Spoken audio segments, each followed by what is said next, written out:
I know the big question on your mind is the notification by the Secretary of the Treasury of the need to raise the debt ceiling. This is the beginning of the discussion that always occurs in the past, probably leading to some decision this summer. And you're probably wondering what role, if any, the Senate would play in this. As some of you recall, I've been through a few of these debt ceiling situations.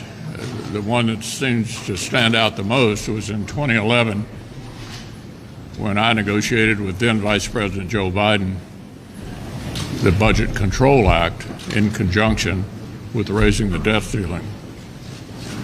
It actually worked. It reduced government spending for 2 years in a row for the first time since right after the Korean War. However, over the years, most of us on our side felt it was squeezing defense unrealistically. Democrats felt the same way on the domestic side, and we gradually pulled away from us. But if you were genuinely interested in cutting spending, it actually worked. At that time, the federal deficit, the federal debt was about $12 trillion. It's now $31 trillion.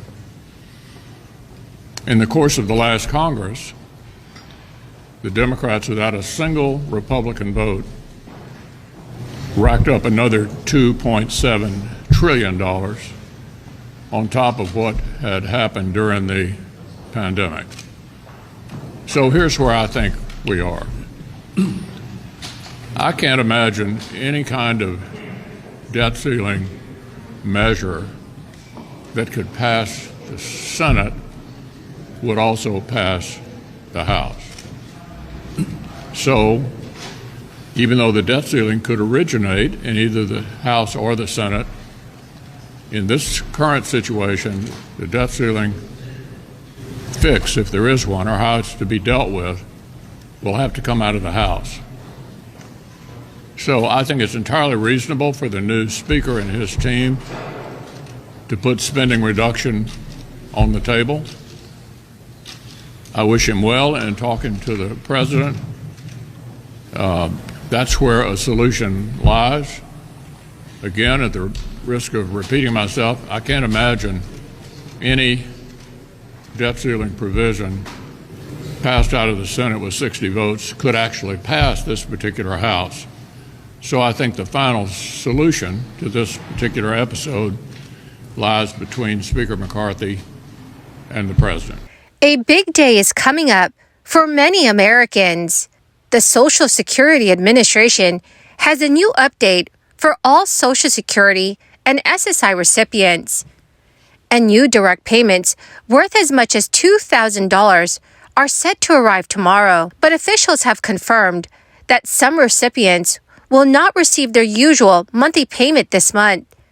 So dear friends, please make sure that you watch until the end of this video for the complete details. Also, to say thank you so much for being part of this community and for joining me here every day, I will be doing weekly giveaways for a $75 Walmart gift card. I'll be giving away 2 Walmart gift cards this Friday. All you have to do, friends, to enter is click and like several of my videos and then comment below the keyword of each video that you watch. The more videos that you comment on, the greater your chances, dear friends, of winning these weekly giveaways. The third and final round of Social Security retirement payments worth up to $4,194 is scheduled to go out to recipients tomorrow.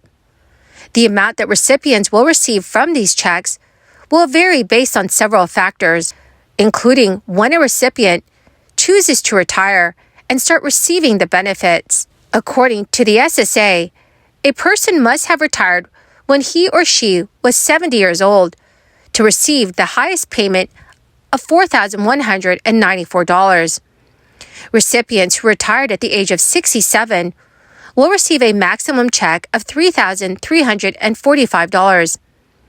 And anyone who retired at age 62 will receive up to $2,364. This payment is scheduled for Wednesday, and will be for recipients who were born between the 21st and 31st of a month.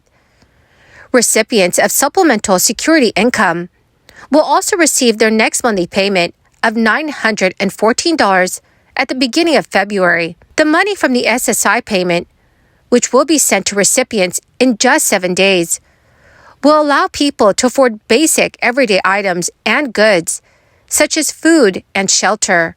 According to the federal government, the payments are intended to help elderly, blind, and disabled people who have little or no income of their own. Eligible SSI couples and essential people, which is someone who lives with a person that is receiving SSI and provides necessary care, will also receive a payment on February 1st. Couples will receive $1,371, while essential people will receive $458. Payment recipients are not receiving any payment for January because they received 2 payments in December, one on December 1st and the second on December 30th. The later payment served as the SSI payment for the month of January. This year, the SSA will issue double payments to recipients in the months of March, June, September, and December, as the first day of the following month will either be on a weekend or a holiday. Payments to SSI recipients this year will be slightly higher than the payments issued in 2022 due to a cost of living adjustment made by the SSA. The payment amount issued to recipients in 2022 was $841, and this year's payment is 8.7% higher to reflect that adjustment. The nonpartisan Congressional Budget Office updated its long-term projections on the solvency of Social Security last month, finding that the program's major trust funds could be tapped out by the year 2033. The CBO's analysis found that if the projected gap between the outlays from the trust funds and the revenue they receive happens as a forecast, would hit zero in 2033, and the Social Security Administration would not be able to pay out full retirement benefits as they come due. Specifically, the CBO found that Old Age and Survivors Insurance Trust Fund would be exhausted in 2033, and then the Disability Insurance Trust Fund would be exhausted in the year 2048. If the two trust funds were combined, the exhaustion date would come in at 2033. Federal spending on Social Security has been on an upward trend as the proportion of Americans at or above retirement age has increased relative to the active workforce. That has greatly strained the program's trust funds as their balances get tapped to augment payroll taxes used to pay out full benefits to retirees. The CBO sees this trend remaining in the decades ahead, with spending on the program rising from 5% of U.S. gross domestic product to 7% in 2096, while revenues would remain at around 4.6% of GDP over that same period. This deficit would exhaust the trust funds to be exhausted in the next few decades, barring reforms to shore up Social Security's finances.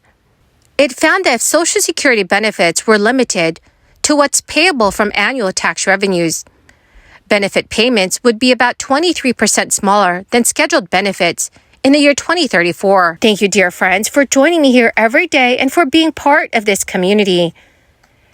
In a few days, I'll be announcing 2 winners for the Walmart gift card giveaway. Please make sure that you do stay tuned for that video. And if you'd like to enter the giveaway, please make sure that you are subscribed to my channel, click and like several of my videos, and then comment below the keyword of each video that you watch. Thank you, friends, and have a wonderful and very blessed week.